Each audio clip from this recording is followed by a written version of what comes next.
دا خوږه د وطن غېږه دا زانګو د تربیت مې په هیواد کې د ډاډمن امنیت له ټینګښت سره د بیلابیلو ولایتونو خلک د کوچني اختر مراسم په پوره ډاډ او خوښیو سره ونمانځل. دا د میدان وردګ ولایت د چک ولسوالي ده چې له کابل ښار څخه په 15 کیلومترۍ کې پرته سیمه ده.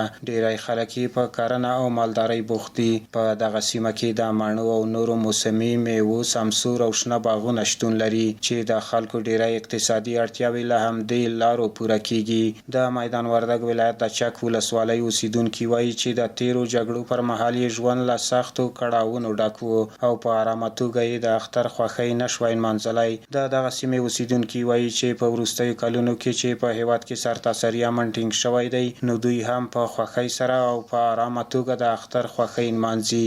یعنی خلک ډیر خوښ دي، بیخي ډیر خوښ دي. د همدارنګه د ښارونو نه خلک راځي په ډیره خوشحالۍ سره د اختر کلیو بانډو کې تیروي، وروسته بیا بیرته ښارونو خپلو وظیفو ته ځي. دلته خو مختلف رواجونه دي اختر کې.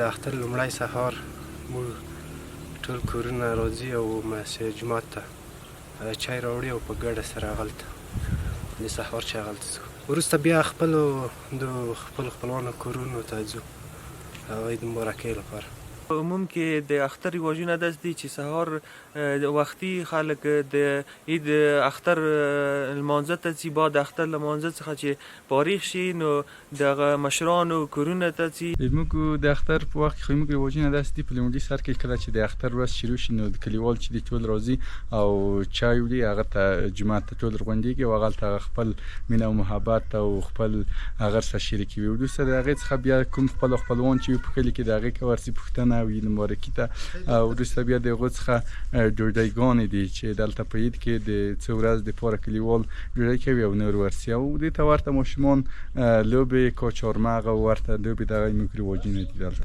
د میدان وردګ ولایت د چک ولسوالۍ اوسیدونکي وایي چې په تیرو 20 کلونو کې د دوی په سیمه کې درنې جګړې تیرې شوي دي او د بیا رغونې او پرمختګ کارونه نه دي ترسره شوي. هغوی له حکومت نه غوښتنه کوي چې د چک برېښنا بند او فابریکې بیا فعالولو همدارنګه نورو عامه تاسیساتو په جوړولو کې د ورسره همکارۍ وشي.